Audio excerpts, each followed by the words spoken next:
Hi guys, this is PTP205 from the Sons of Locust, bringing you a bit of Crysis 3 footage. I want to do a quick Crysis 3 beta kind of initial thoughts and review, just to kind of give you an overview of kind of what happened, if I thought it was any good and if it's worth buying in the future. So first of all, a bit of game history. Crysis series, it was made by Crytek. Crysis 1 was a PC only.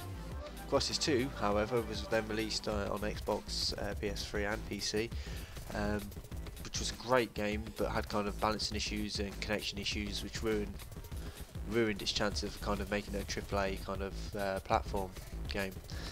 Here we are, release of Crysis 3, and beta was released and open for about 2 weeks, I think it was. Over that time, got to play it quite a few times, get the hang of it, kind of get back into the feel of Crysis, as I haven't played it for a while.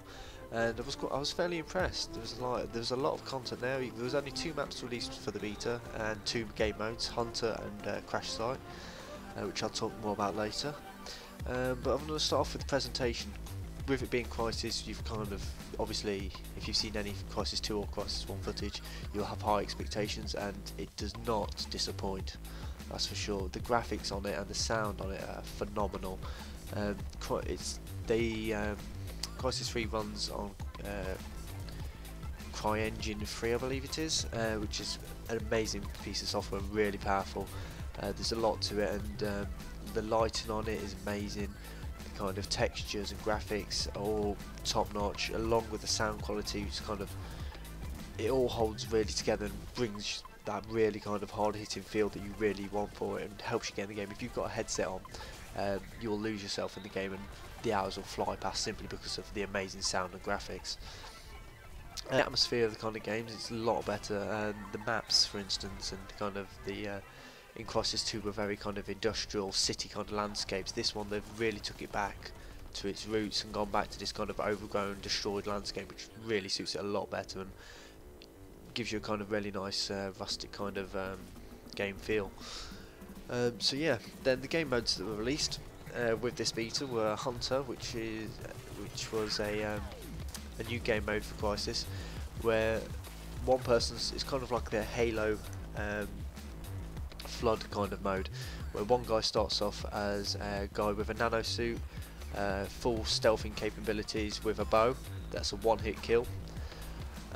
Then he has to hunt down the enemies, who are all just soldiers without nano suits. You could have a selection of shotgun or assault rifle, etc. So you could choose to be one of them. Well, you wouldn't get choose, so you'd be picked to be this guy that's kind of got almost like a virus. As soon as you got killed, they then become one of you. They got a nano suit and they got to fight alongside you and turn other people. Obviously, it's kind of a point system. A point system where if you get like kills, you get points. If you stay alive longer, you get points, and then it's done over so many rounds, and then one with the most points at the end wins kind of the game. So it's fairly simple. Personally, I'm not a big fan of this.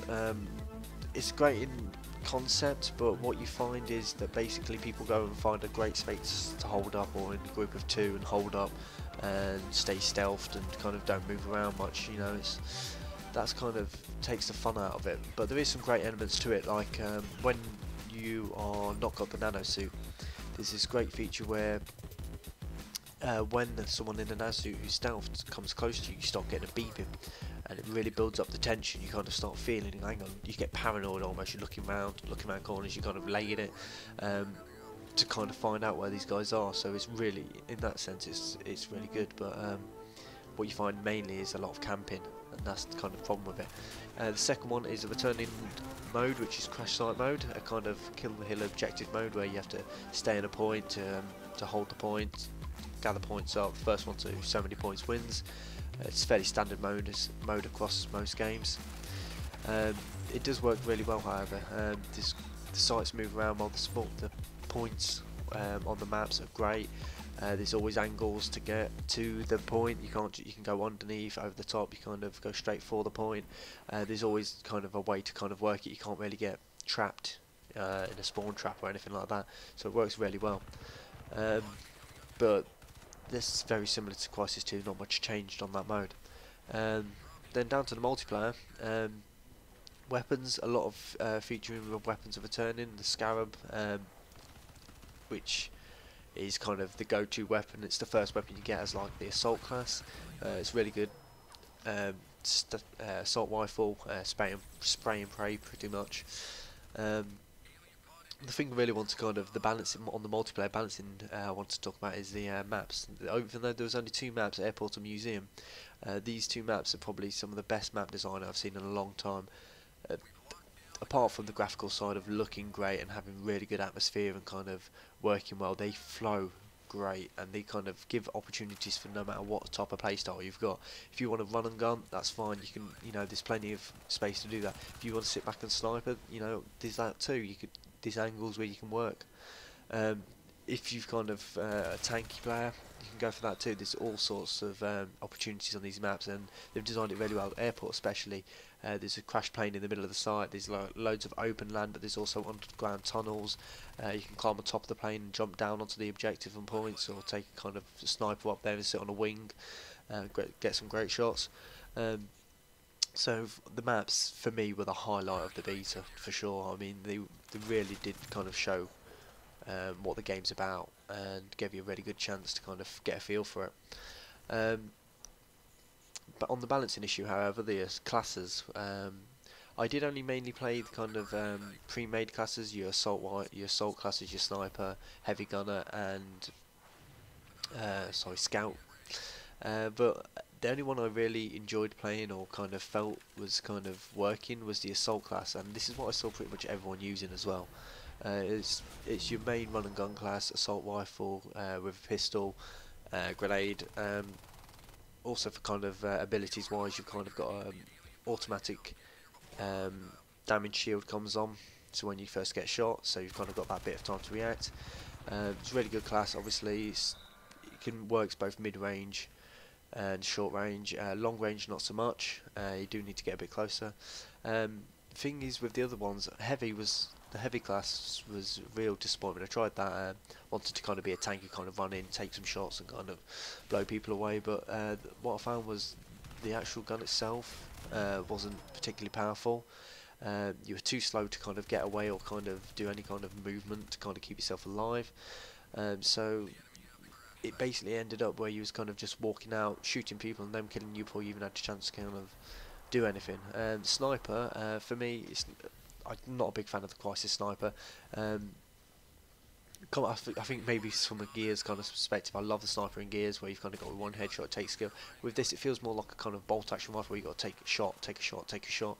And I just found it underwhelming, really. It wasn't particularly interesting to me. Just no kind of skill for it. It's just kind of pumping out shots and hoping some of them hit. The Scout also, I was very disappointed with.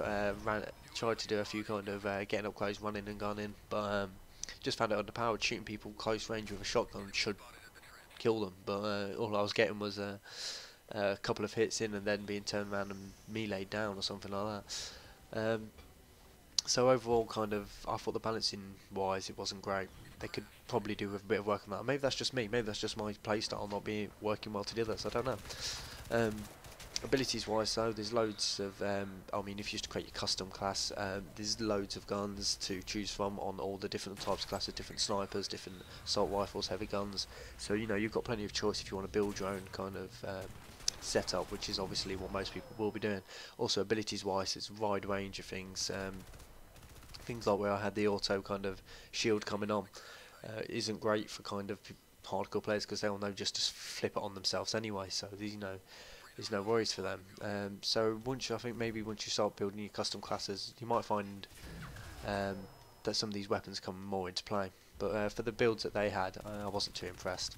Looking at it from a competitive aspect, though, there's definitely some interesting things to be done. Really, the modes work well. I can definitely see it kind of having a competitive side and maybe go MLG and see how it turns out. But the maps are great for a kind of competitive gameplay.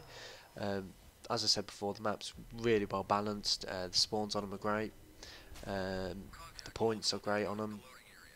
So I can definitely see kind of the competitive aspects coming in well. especially with the hardcore players. A lot of Crysis fans. There's also a large fan base to start off with, so we'll have a lot of that going on. I definitely think we'll see some competitive leagues picking up Crysis for sure. But overall, I thought it was a good game. Great controls, fluid. The controls were easy to pick up for new and veteran players, so that's a great bonus point. You really want a game to kind of, when you first pick it up, be easy to play, but hard to master.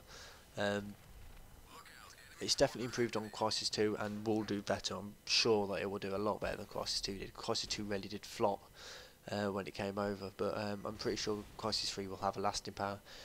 For me, however, I thought there's no real engagement for it.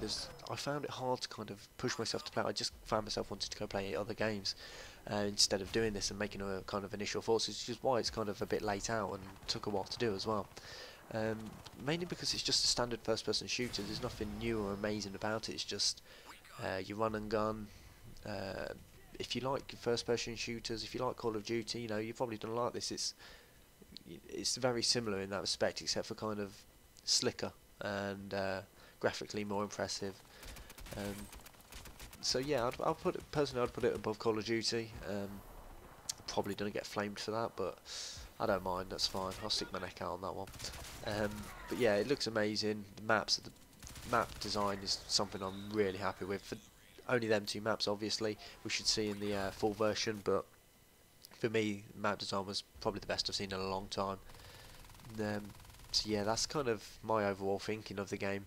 Hopefully, you know, it takes off and we get to see some competitive gameplay coming out soon. And if it is, I'm sure, you know, some leagues will be picking it up. I'm sure Respect League will be picking it up if it takes off, and we'll see players over there soon. Thanks very much, guys. Thanks for listening. I hope you enjoyed this kind of Crysis 3, I don't know whether to call it a review or initial thoughts, but I hope you enjoyed it. Feel free to subscribe, leave a comment, or let us know what you think, or improve, or we can improve, and we'll see you soon. Thanks very much for watching, guys.